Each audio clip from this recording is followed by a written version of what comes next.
నెల్లూరు నగరంలోని స్థానిక ఇందిరా భవన్ నందు కాంగ్రెస్ పార్టీ రాష్ట్ర అధికార ప్రతినిధి, నెల్లూరు జిల్లా కాంగ్రెస్ పార్టీ అధ్యక్షులు నారపురెడ్డి కిరణ్ కుమార్ రెడ్డి విలేకరుల సమావేశంలో మాట్లాడుతూ, గత 2 రోజులుగా సామాజిక మాధ్యమాలలో తెలుగుదేశం పార్టీ, వైఎస్ఆర్ కాంగ్రెస్ పార్టీ నేతలు దివంగతులైన నేతలపై మాట్లాడడం సహేతుకం కాదని వైఎస్ఆర్సీపీకి చెందిన మాజీ ఎమ్మెల్యే రాచమల్లు ప్రసాద్ రెడ్డి మాట్లాడుతూ, షర్మిల తెలుగుదేశం పార్టీకి అనుకూలంగా వ్యవహరిస్తుందని వ్యాఖ్యానించడం దుర్మార్గమైన చర్యని నిన్నటి రోజు ఉదయం కాంగ్రెస్ పార్టీ రాష్ట్ర అధ్యక్షురాలు షర్మిల తెలుగుదేశం పార్టీ వైఫల్యాలపై నిశితంగా విమర్శించారు. నెల్లూరు నగరంలోని స్థానిక ఇందిరా భవన్ నందు కాంగ్రెస్ పార్టీ రాష్ట్ర అధికార ప్రతినిధి, నెల్లూరు జిల్లా కాంగ్రెస్ పార్టీ అధ్యక్షులు నారపురెడ్డి కిరణ్ కుమార్ రెడ్డి విలేకరుల సమావేశంలో మాట్లాడుతూ, గత 2 రోజులుగా సామాజిక మాధ్యమాలలో తెలుగుదేశం పార్టీ, వైఎస్ఆర్ కాంగ్రెస్ పార్టీ నేతలు దివంగతులైన నేతలపై మాట్లాడడం సహేతుకం కాదని వైఎస్ఆర్సీపీకి చెందిన మాజీ ఎమ్మెల్యే రాచమల్లు ప్రసాద్ రెడ్డి మాట్లాడుతూ, షర్మిల తెలుగుదేశం పార్టీకి అనుకూలంగా వ్యవహరిస్తుందని వ్యాఖ్యానించడం దుర్మార్గమైన చర్యని నిన్నటి రోజు ఉదయం కాంగ్రెస్ పార్టీ రాష్ట్ర అధ్యక్షురాలు షర్మిల తెలుగుదేశం పార్టీ వైఫల్యాలపై నిశితంగా విమర్శించారు. జగన్మోహన్ రెడ్డి గారి గురించి అయితే మనం పెద్దగా మాట్లాడబోలేదు. ఎందుకంటే వాళ్ళు ఈరోజు ఈ లోకంలో లేని వాళ్ళ గురించి మాట్లాడడం అనేది మంచి పద్ధతి కాదు అనే విషయం వైఎస్ షర్మిలారెడ్డి గారు స్పందించి ట్వీట్ చేసిన తరువాత కూడా నిన్న ప్రెస్ మీట్లో వీళ్ళు ఒకటే ఎజెండాగా వైఎస్ఆర్ కాంగ్రెస్ పార్టీ వాళ్ళు రాచమల్లి శివప్రసాద్ రెడ్డి గారు మాట్లాడుతూ, షర్మిలమ్మ గారు మీరు ఎందుకు స్పందించడం లేదు, మీరు చంద్రబాబుకు తొత్తుగా ఉన్నారు అనేటటువంటి విషయాన్ని నిన్న అదే పనిగా ప్రస్తావించడం జరిగింది.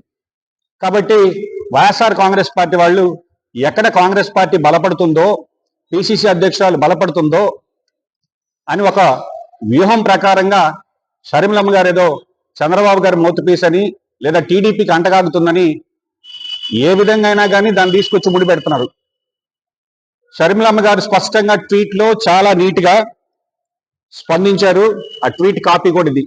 కనీసం మీరు చెప్పుకోలేకపోతున్నారు. ఎందుకంటే ఈరోజు రాజశేఖర రెడ్డి గారి సుపరిపాలన అందిస్తారని జగన్మోహన్ రెడ్డి గారికి ఓట్లు వేస్తే, ఈరోజు నేను ఆయన అడుగుతున్న రాచమల్లి గారిని, మీరన్న జగన్మోహన్ రెడ్డి గారికి చెప్పేటటువంటి అవకాశం ఉంటే మంచి చెప్పండి.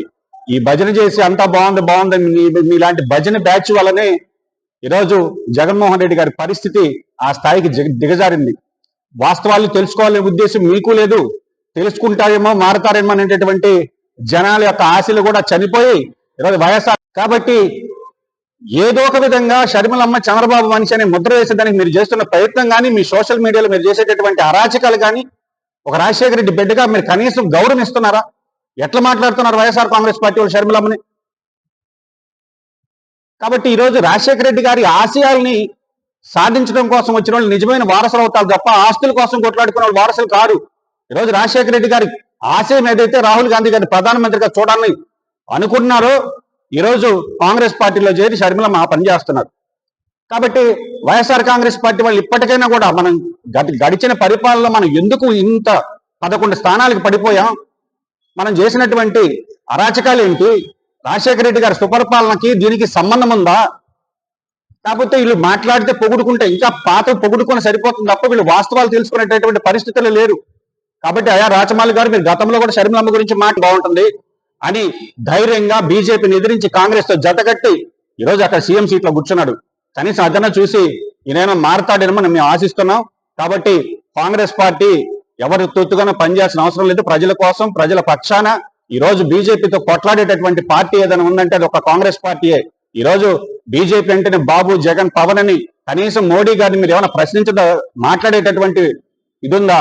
కాబట్టి మన పరిపాలన గత 5 ఏళ్లలో డీజిల్ రేట్లు మనకన్నా కర్ణాటకలో ఎక్కువ ఉంటే తగ్గించగలిగామా?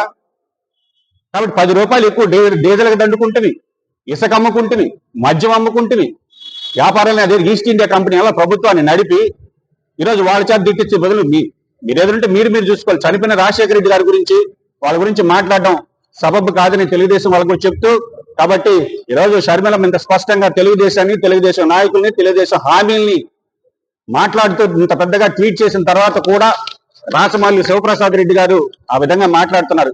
కాబట్టి నిజమైన రాజశేఖర రెడ్డి గారి అభిమానులందరినీ మళ్ళీ ఆలోచించమంటున్నా. కాంగ్రెస్ పార్టీ ఒక్కటే ఈరోజు ప్రజల పక్షాన్ని నిలబడుతుందనేటటువంటి విషయాన్ని గుర్తుపెట్టుకొని తిరిగి కాంగ్రెస్ లోకి రావాలని వేడుకుంటున్నాం.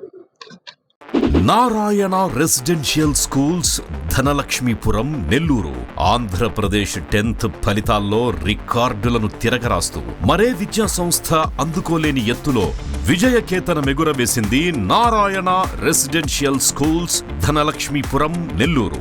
600 మార్కులకి 598 మార్కులతో కేతాన్ అగ్రస్థానంలో నిలవగా 596 మార్కులతో సాయి అక్షితారెడ్డి, నవ్యలోహితరెడ్డి 595 మార్కులతో సిహెచ్ ఆశ్రయ్ రాష్ట్ర స్థాయిలో అద్భుత ఫలితాలను నమోదు చేశారు. అంతేకాకుండా 590+ మార్కులతో 25 మంది, 580+ మార్కులతో 80 మంది, 570+ మార్కులతో 141 మంది, 550+ మార్కులతో 223 మంది విద్యార్థులు విజయకేతనం ఎగురవేశారు. 100% పాస్ పర్సెంటేజ్ తో 544 బ్రాంచ్ యావరేజ్ తో మరే ఇతర విద్యా సంస్థలకి సాధ్యం కాని స్థాయిలో ఒకరు కాదు, ఇద్దరు కాదు, స్కూల్లో ఉన్న ప్రతి విద్యార్థిని టాపర్ గా తీర్చిదిద్దుతూ నారాయణకు పోటీ నారాయణే అని మరోసారి నిరూపించింది నారాయణ నెల్లూరు. 2026-27 విద్యా సంవత్సరానికి అడ్మిషన్లు ప్రారంభం.